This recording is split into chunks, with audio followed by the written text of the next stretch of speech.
65 ఏళ్లు దాటిన అంగన్వాడీలు ఇంటికి 65 ఏళ్లు నిండిన అంగన్వాడీలను సర్వీస్ నుంచి తొలగించాలని ప్రభుత్వం నిర్ణయించింది. సర్వీస్ బెనిఫిట్స్ కింద టీచర్లకు ₹1,00,000, హెల్పర్కు 50,000 చెల్లించాలని, అలాగే వారిని వృద్ధాప్య పింఛన్లకు అర్హులుగా ప్రకటించింది. ఈ ఏడాది ఏప్రిల్ నెలాఖరు నాటికి 65 సంవత్సరాలు నిండిన అంగన్వాడీ టీచర్లు, మినీ టీచర్లు, హెల్పర్లను పంపాలని women development and child welfare department జిల్లా సంక్షేమ అధికారులు డీడబ్ల్యూలకు ఆదేశాలు జారీ చేశారు. ఈ మేరకు అధికారులు అర్హులైన అంగన్వాడీ లిస్టులను తయారు చేసి స్టేట్ ఆఫీసుకు పంపుతున్నారు. రాష్ట్ర వ్యాప్తంగా 2,000 మందికి పైనే. ఇప్పటి వరకు అంగన్వాడీలకు రిటైర్మెంట్ ఏజ్ లిమిట్ లేదు. వయోభారంతో రిజైన్ చేయడం, మరణించడం లేదా ఇతర కారణాలతో పోస్టులు ఖాళీ అయినప్పుడు కొత్తవారిని నియమించేవారు. ప్రస్తుతం 65 నుంచి 70 ఏళ్లు పైబడిన వారు కూడా అంగన్వాడీలుగా కొనసాగుతున్నారు. పెద్దగా చదువుకోలేకపోవడం, వయోభారం కారణంగా మారిన విధానాలకు అనుగుణంగా విధులు నిర్వహించడానికి వారు ఇబ్బంది పడుతున్నారు. ఈ క్రమంలో గత బీఆర్ఎస్ సర్కారు అంగన్వాడీలకు 65 సంవత్సరాల ఏజ్ లిమిట్ తీసుకొచ్చింది. 2023 సెప్టెంబర్ 5న సర్వీస్ డిస్ఎంగేజ్మెంట్ జీవో-ఎంఎస్ నంబర్ 10 జారీ చేసింది. ఈ మేరకు అర్హులైన అంగన్వాడీల లిస్టును పంపించాలని ఏప్రిల్ 3న women development, child welfare department అన్ని జిల్లాల అధికారులకు ఆదేశాలు జారీ చేసింది. రాష్ట్ర వ్యాప్తంగా 2,000 మందికి పైగా అంగన్వాడీ టీచర్లు, మినీ టీచర్లు, హెల్పర్లు ఈ లిస్టులో ఉన్నట్లు సమాచారం. మంచిర్యాల జిల్లాలో దాదాపు 130 మంది ఉన్నారు. సర్వీస్ బెనిఫిట్స్ పెంచాలని డిమాండ్. చాలీచాలని జీతాలతో పనిచేస్తున్న అంగన్వాడీలు తమకు ఇచ్చే సర్వీస్ బెనిఫిట్స్ పెంచాలని డిమాండ్ చేస్తున్నారు.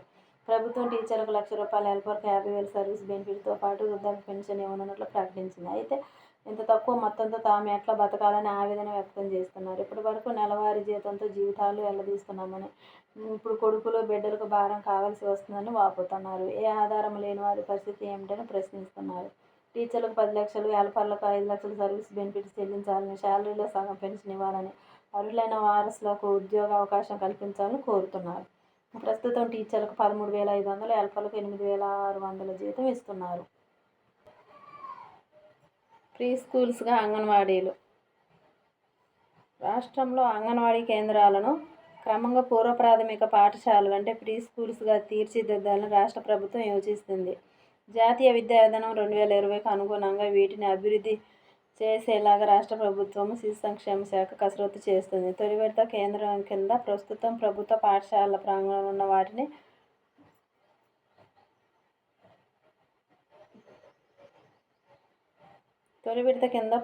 ప్రాథమిక పాఠశాలల ప్రాంగణంలో ఉన్న వాటిని ప్రీ స్కూల్స్గా అప్గ్రేడ్ చేసే దిశగా చర్యలు వేగవంతం చేస్తుంది. ప్రభుత్వ పాఠశాలల సమీపంలో ఉన్న అంగన్వాడీ కేంద్రాల సమాచారాన్ని క్రోడీకరించింది. రాష్ట్ర మహిళా అభివృద్ధి, శిశు సంక్షేమ శాఖ ఈ మేరకు ప్రత్యేక కార్యాచరణ ప్రణాళికను రూపొందించింది.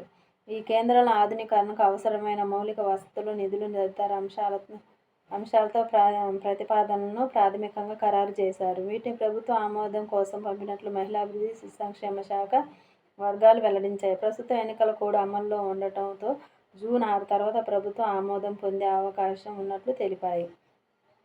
వసతులకు 30 కోట్లు. ప్రస్తుతం తెలంగాణలో 35,700 అంగన్వాడీ కేంద్రాలు ఉన్నాయి. వీటిలో 15,640 కేంద్రాలు ప్రభుత్వ పాఠశాల పరిధిలో కొనసాగుతున్నాయి. వీటిలోనే సూత్రప్రాయంగా ప్రీ స్కూల్ విద్యను అమలు చేసేందుకు రాష్ట్ర ప్రభుత్వం శిశు సంక్షేమ శాఖ కార్యాచరణ రూపొందించింది. వీటి పరిధిలోనే 3 లక్షల మంది 3 నుండి 6 సంవత్సరాల మధ్య వయసు ఉన్న చిన్నారులు ప్రీ స్కూల్ విద్యను అందించేలా లక్ష్యాన్ని నిర్దేశించనుంది. ఇందుకు అనుగుణంగా ఏర్పాట్లలో భాగంగా కార్పొరేట్ల కొనుగోలు కోసము 3.57 కోట్లు అవసరమని ప్రతిపాదించింది. పుస్తకాలు, పఠన సామగ్రి, బుక్స్, ర్యాక్స్ కోసం 7.53 కోట్లు ప్రతిపాదించింది. ఆయా కేంద్రాలకు కొత్తగా రంగులు వేసేందుకు సమగ్ర శిశు విభాగంతో అవగాహన చేసుకుంది. పిల్లలకు ప్రత్యేక యూనిఫామ్ కోసం 6.90 కోట్లు, ప్రతి అంగన్వాడీ కేంద్రంలో టేబుల్స్, ఇతర సామగ్రి ఏర్పాటు కోసం 12.98 కోట్లు ప్రతిపాదించింది. మొత్తం 30 కోట్ల విలువైన ప్రతిపాదనలు రాష్ట్ర మహిళా అభివృద్ధి, శిశు సంక్షేమ శాఖ ప్రభుత్వానికి సమర్పించింది. కొత్త టీచర్ల ప్రభుత్వ సిబ్బందేనా? ప్రీ స్కూల్ విద్యా బోధన శిక్షణ పొందిన టీచర్ల ఆవశ్యకత ఉంది. ప్రస్తుతం అంగన్వాడీలో పనిచేస్తున్న టీచర్లు, హెల్పర్లు 10వ తరగతి అర్హతతో విధుల్లో చేరిన వారే. ఈ క్రమంలో ప్రీ ప్రైమరీ విద్యా బోధనకు కొత్తగా టీచర్లు నియమిస్తారా లేక ఇప్పుడున్న వారితో నిర్వహిస్తారా అనే అంశంపై స్పష్టత లేదు. మహిళా అభివృద్ధి, శిశు సంక్షేమ శాఖ సమర్పించిన ప్రతిపాదనలకు ప్రభుత్వం ఆమోదం దక్కిన తర్వాత దీనిపై స్పష్టత వచ్చే అవకాశం ఉందని అధికార వర్గాలు చెబుతున్నాయి.